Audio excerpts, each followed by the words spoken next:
Hello again everybody, welcome back again di Altcoins Update. First things first, thank you very much guys buat kemarin yang udah mampir di live streaming berbicara soal Bloody April Mop, Bitcoin ETF spot Hong Kong, dan ya berbagai hal lainnya, termasuk salah satunya perang ya yang mempengaruhi market.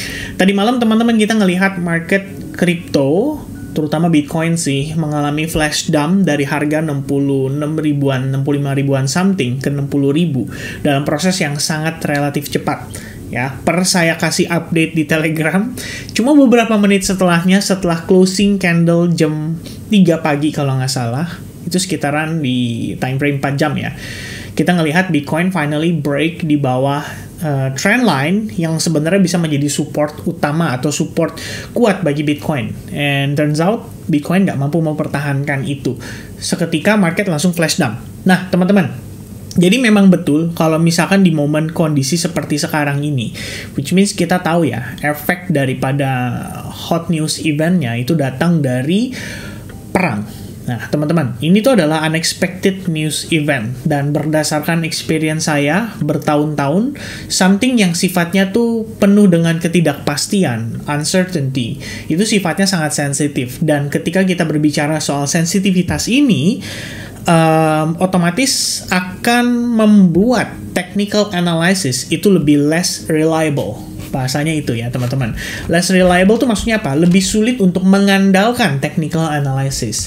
That's why sebenarnya per hari ini, hari Minggu ya, saya inform ke teman-teman di advance group juga. Pagi-pagi tadi subuh ya, saya bilang sama teman-teman, untuk saat ini alangkah lebih baik frekuensi untuk trading, terutama buat teman-teman yang trading mungkin di futures market ya, itu cenderung mungkin boleh dikurangin gitu ya.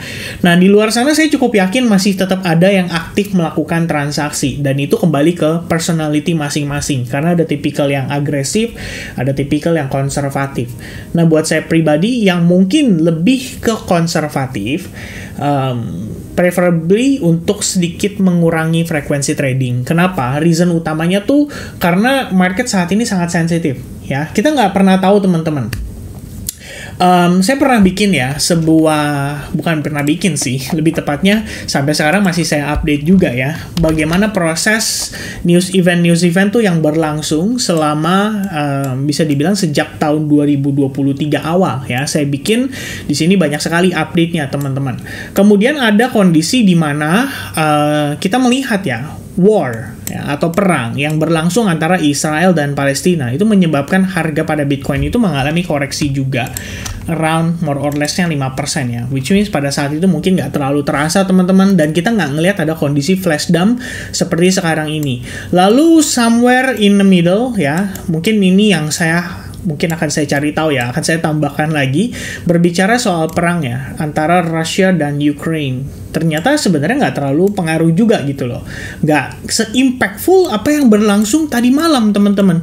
Jadi sebenarnya melihat kondisi ini udah tinggal masalah whales-nya aja ya. Whales-nya kalau memang dia mau menciptakan istilahnya sebuah kepanikan di pasar, ya mereka ngambil timingnya mungkin memang saat ini aja gitu ya. Tapi di balik itu semua sebenarnya ada penjelasan yang cukup logis dari perspektif seperti kita berbicara mungkin demand ya yang cenderung menurun, kemudian kekhawatiran market akan Bitcoin event, si Bitcoin halving events ini bisa menjadi sell the news event, kemudian Hong Kong ETF ya, yang katanya mau di-approve itu di hari Senin juga sama, dikhawatirkan menjadi sell the news event, sehingga ada banyak sekali pelaku pasar yang hendak mengantisipasi lebih early.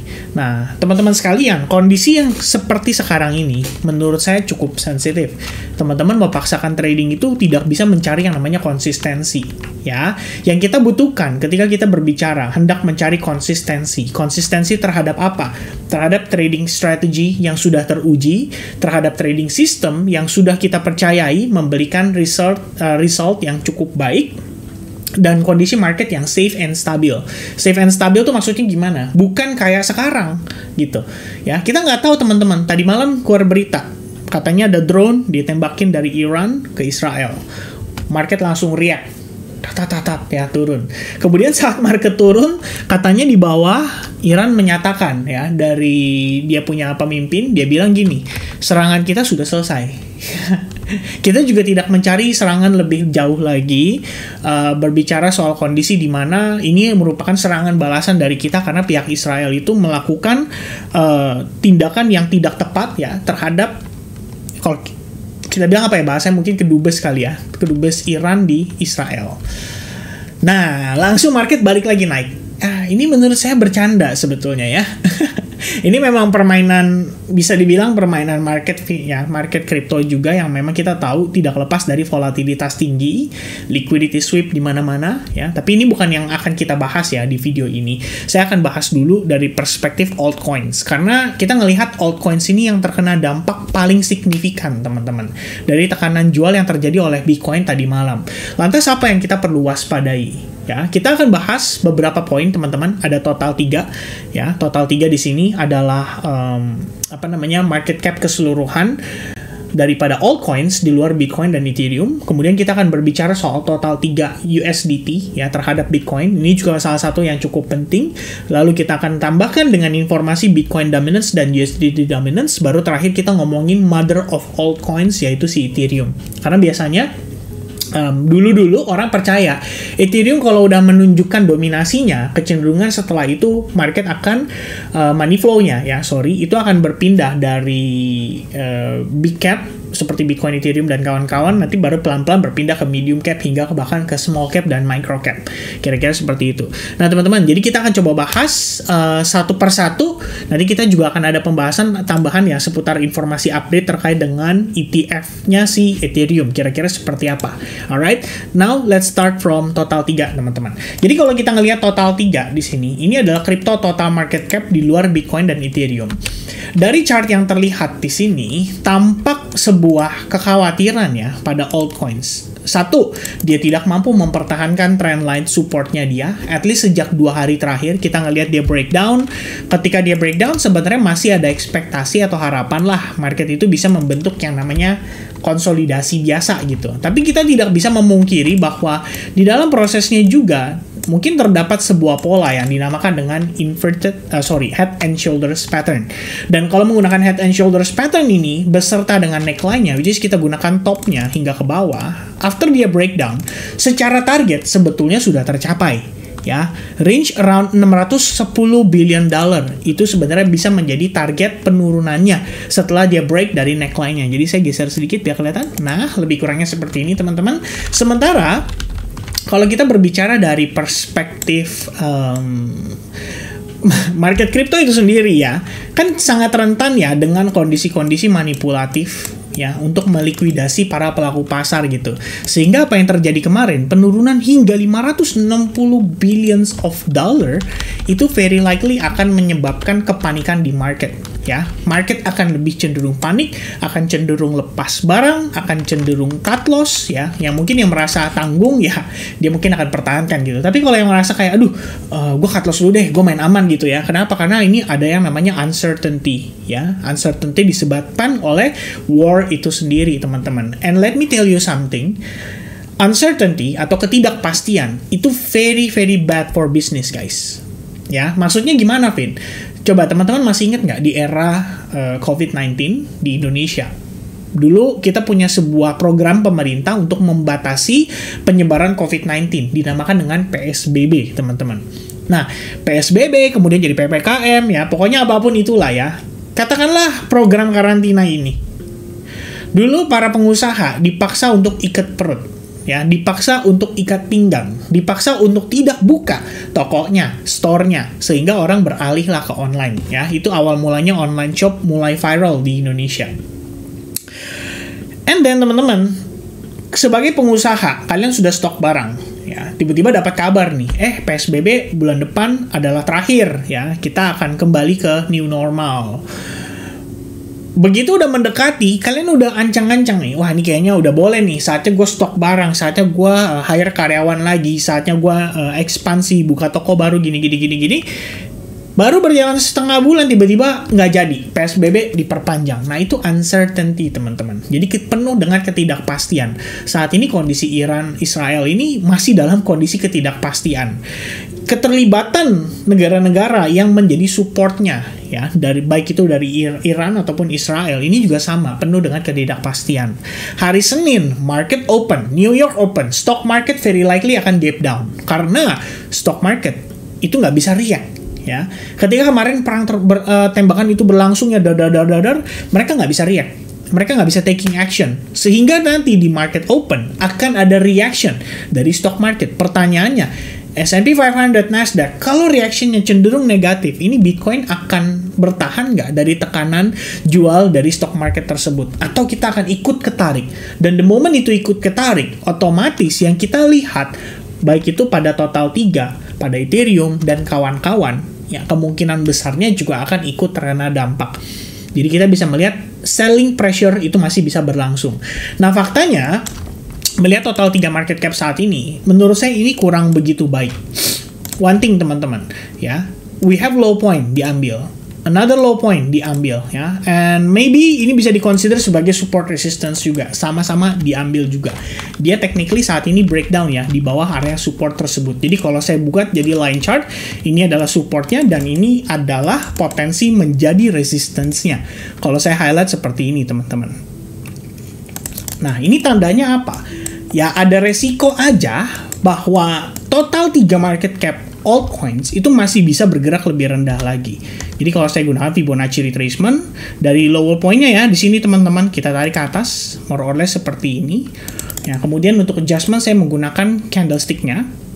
Kita tarik ke highest point-nya dia, kemudian kita tarik ke lowest point-nya dia. Nah, lebih kurang potensi yang bisa di-retest sejauh-jauhnya itu up to 550 billions of dollar. Which means kita akan revisit nih ke week candle yang terbentuk pada pergerakan kemarin, tanggal 13 April.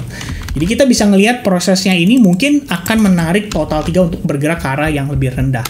Mengingat pada perspektif weekly, ya sebenarnya sih masih bisa digagalkan. Asalkan, tanda kutip teman-teman.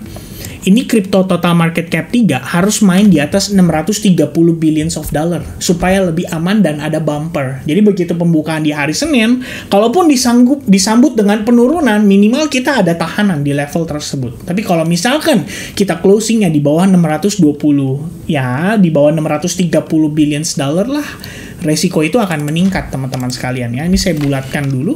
Gimana caranya nih ya? Ini angkanya panjang sekali soalnya ya. Di sini 30 kali. Nah, ya lebih kurangnya ya, tipis-tipis lah teman-teman.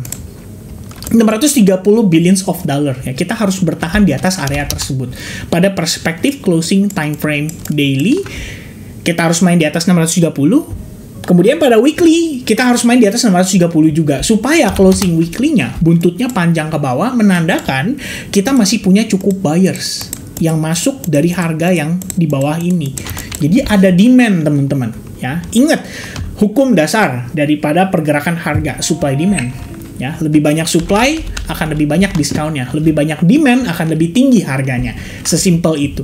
Jadi kita mesti lihat nih closingnya seperti apa kira-kira dari perspektif weekly time frame untuk kita mengetahui sejauh mana ya dia akan turun. Kalau misalkan di sini dia memang ketahan, maka kita harus melihat either minggu ini kita closing nggak apa-apa sedikit di bawahnya, tapi minggu depan kita balik naik di atas 630. Itu doang kuncinya untuk sementara waktu ini. Oke? Nah, itu mungkin yang akan saya coba untuk note ke teman-teman terkait dengan total 3 ya. Dari sini price action-nya menunjukkan bahwa kemungkinan untuk kita melihat harga lebih rendah itu masih ada. Jadi jangan terlalu euforik, jangan terlalu merasa bahwa ini kayaknya udah aman nih, udah bawahnya nih ya. Kalau teman-teman mau start cicil ya sebenarnya feel free gitu. Kalian bisa aja bagi jadi beberapa kali entry. Katakanlah gue udah entry nih kemarin di 650 gitu ya, agak sedikit lebih di atas.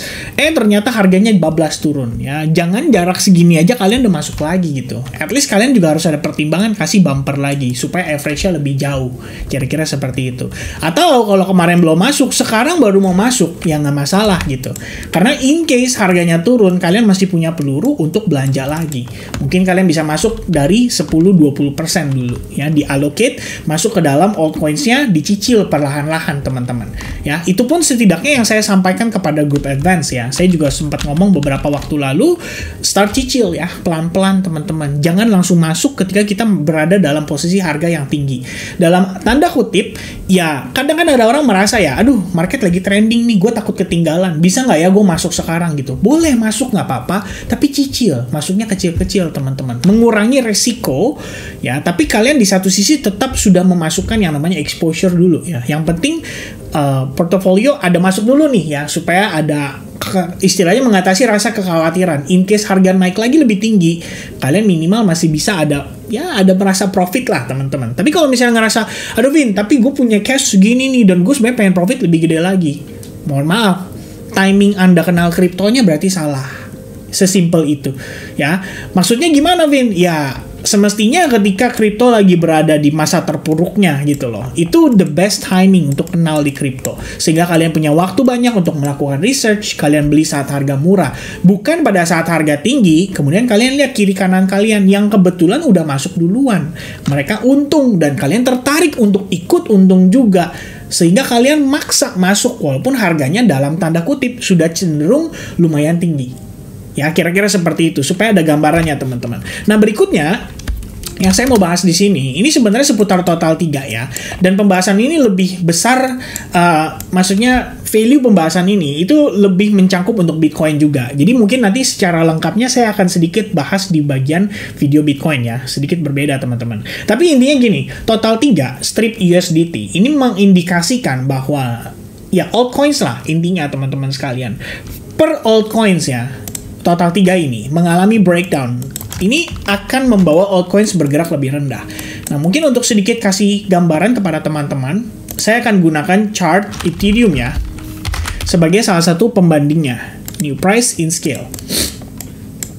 Teman-teman lihat, di momen ketika kondisi yang sama ya berlangsung di sini. Ini ada satu momen ketika kita membentuk low point di sini. Kemudian dia terkonsolidasi ya, katakanlah seperti ini teman-teman sekalian. Ini berhasil di breakdown, kita bisa lihat yang terjadi pada Ethereum juga dia mengalami koreksi. Ya, ini dari segi harga mungkin nggak kelihatan, tapi dari segi kurva minimal teman-teman mengerti lah ya, bahwa ini ada proses koreksi yang berlangsung. Nah, sebenarnya ini bukan semerta-merta artinya keseluruhan ya, mengindikasikan yang sedang berlangsung di market alts gitu. Tapi ini sebenarnya ada satu faktor ya dari segi liquidity untuk Bitcoin-nya. Ya, tapi ini balik lagi nanti akan saya bahas di video terpisah ya. Cuma teman-teman, per kondisi ini break low, kalau sampai ini break low, ya sebenarnya lebih kurang. Ini meningkatkan kemungkinan untuk total 3 yang tadi kita bahas dari segi market cap juga untuk break dan close di bawah area support tersebut yang tadi kita sempat mention teman-teman. And by the time itu terjadi, very likely kita akan melihat altcoins lagi-lagi masih berpotensi untuk create lower low ya. Nah, ini bukan saya berarti menebar fear ya teman-teman ya, tapi lebih kepada kalian juga supaya punya persiapan gitu loh. In case gue sekarang all in aja deh gitu ya. Ya hati-hati, resiko itu tetap ada dan harus diperhatikan. Sehingga berikutnya kita ngomongin soal Bitcoin dominance di sini. Bitcoin dominance ya, buat yang pemain bertanya-tanya, ini swing high, ini swing low. Saya gunakan Fibonacci retracement, 1% di situ, 0% di sini. Kemudian 0,618% dapat di angka 57,7%.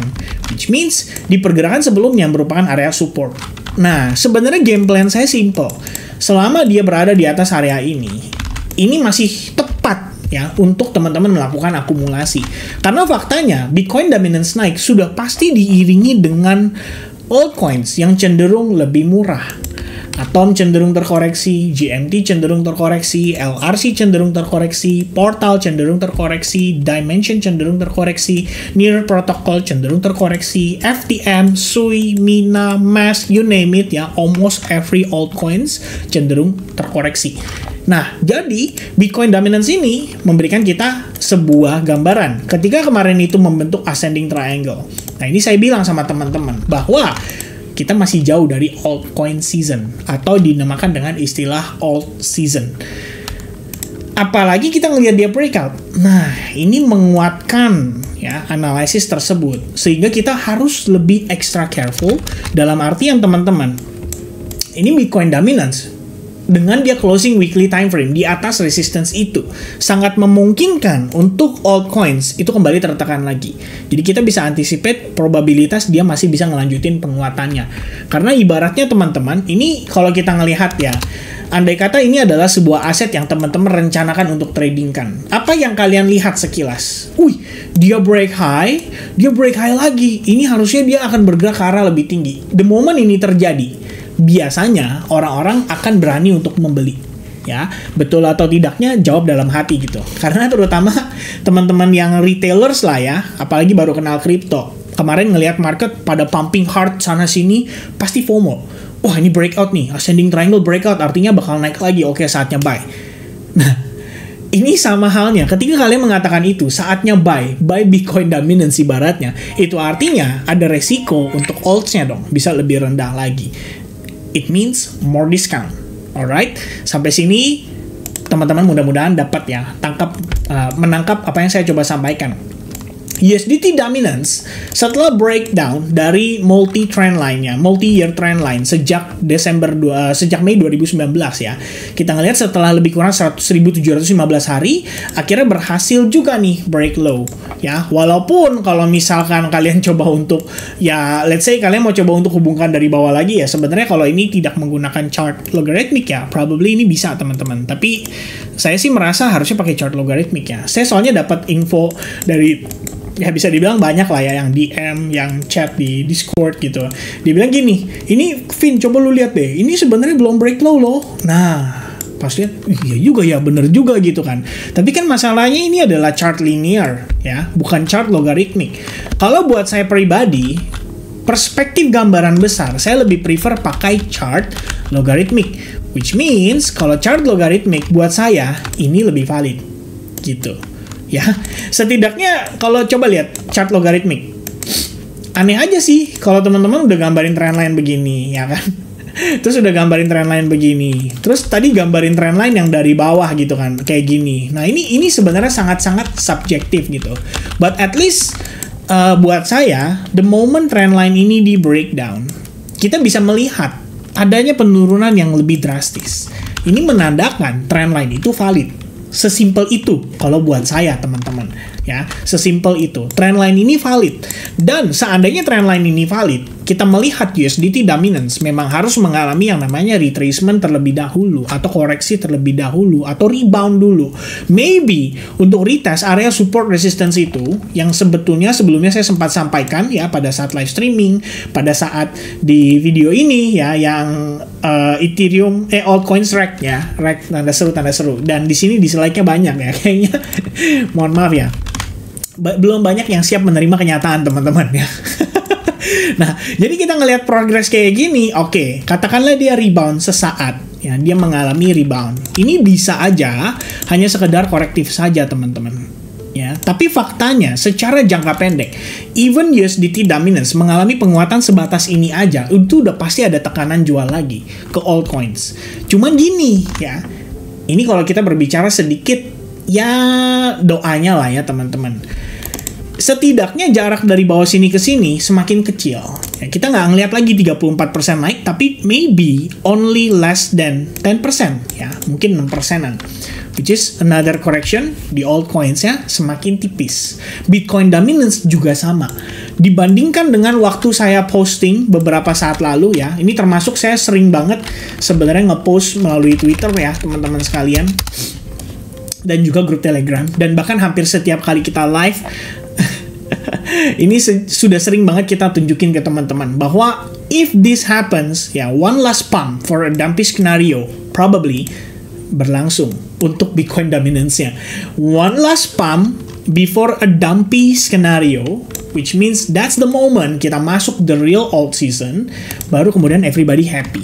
Ya, at least teman-teman jarak kita semakin menipis. Ya 3%-an lagi lah, mudah-mudahan begitu capai area tersebut ya kita dapat reaction, tapi nggak bisa expect langsung juga ya.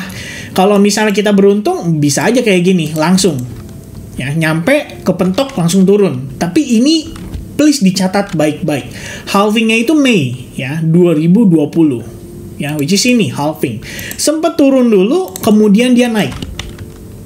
Nah ya. Jadi harus diperhatikan juga nih situasi dan kondisinya pada saat 2020 lalu. Bagaimana jika katakanlah ya setelah halving, oke, dia turun dulu, tapi kemudian sama naik lagi. Jadi setelah halving kayak gini, Mei 2020, dia turun dulu selama beberapa bulan ya, Mei sampai Agustus lebih kurangnya. Agustus menandakan local bottom, abis itu dia naik. Setelah itu baru beneran old season. Nah, bisa aja kayak gitu, baru beneran old season.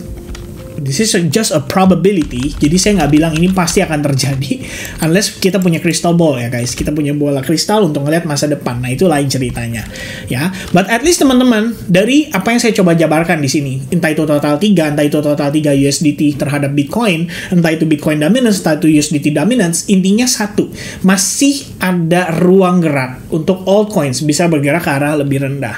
At least kita respect dengan pergerakan tersebut, kita memahami bahwa tekanan jual bisa saja belum berakhir dalam waktu dekat ini ya.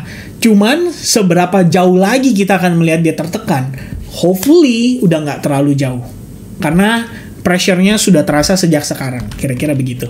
Oke, semoga cukup jelas teman-teman dari penjelasan di situ.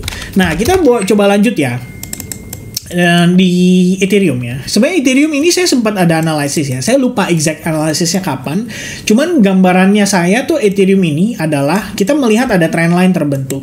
Kemudian dari swing low to swing high kita dapat Fibonacci 50% di kisaran $2.982. Dan saya sampaikan pada kala itu inilah range akumulasinya. Ya, antara 3.550 sampai 2.500. Teman-teman bisa accumulate somewhere in the middle. Ya, terserah kalian mau akumulasi di bawah range 50%, di area ini kan ada area order block ya, atau bisa dibilang area demand teman-teman. Bisa jadi di situ kita manfaatkan ketika hanya kita melihat adanya reaksi. Ya, reaksi yang dibutuhkan seperti apa? Reaksi terhadap reversalnya. Kalau saya sih ya lebih prefer seperti itu. Karena kalau kita ngeliat progresnya saat ini, teman-teman lihat ya. Kemarin itu saya sempat notice, wah ada possibility nih karena ini adalah area support ya, mungkin kita naik dulu retest order block plus fair value gap, baru kemudian dia turun lagi. Ternyata belum sampai retest udah turun duluan karena tekanan jual semalam. Jadi di sini at least analisisnya ya bisa dibilang gak sesuai harapan gitu ya. Padahal ada plan loh. Kalau deket situ saya berencana untuk sell shorting di Ethereum. Tapi masalahnya kita belum dapat reaction atau retracement-nya itu. Dan sekarang yang terjadi pada Ethereum secara pergerakan time frame kecil aja, hourly ya, di bawah daily. Ya buat saya itu lumayan kecil teman-teman. Memang sih di satu sisi ini ada kemungkinan kita melihat adanya divergence. Biasanya ya di time frame kecil kayak let's say 60 menit atau 30 menit itu biasanya diiringi dengan divergence. Kalau misalkan nggak di MACD, biasanya ada di stochastic. Ya, terbentuklah divergence. Atau kalau misalnya nggak di stochastic RSI, di RSI-nya, ya, itu juga sama, biasanya ada divergence. Coba saya tambahin dikit, teman-teman. Oh, shit. Oke. Sorry, guys. Ini ya, yang saya maksud dengan divergence. Di sini kelihatan banget sih, clearly, it's a very huge divergence ya. Bahkan sebelumnya sempat sampai extremely oversold di indeks 14, kemudian dia naik indeksnya ke 18, udah langsung ke pantul. Nah, kalau memang ini adalah reversalnya, what I need for Ethereum right now, ya, itu adalah konfirmasi. Konfirmasi atas apa, Vin? Perhatikan baik-baik, teman-teman. Structure. We already create lower low. Di sini juga udah create lower low. Ya, harus dipahami bahwa ini adalah high internalnya. Ini adalah low internalnya dan ini adalah overall movement-nya dia. Ya, dari atas ke bawah seperti ini lebih kurangnya teman-teman. Nah, buat internalnya aja itu sudah ada PR. PR-nya apa? Minimal dia harus ngambil golden ratio-nya dulu. Dia harus main di atas area golden ratio-nya. Kalau misalnya ini aja nggak berhasil di break, berarti akan lebih sulit untuk Ethereum perform. Itu tanda kutipnya teman-teman. Karena di sini kita melihat lagi, ya, ini perspektif time frame 1 jam ya, which is lebih kecil probability-nya. Kalau 4H sih kita bisa lihat ya, the real supply itu ada di sini. Ya, ini supply nih.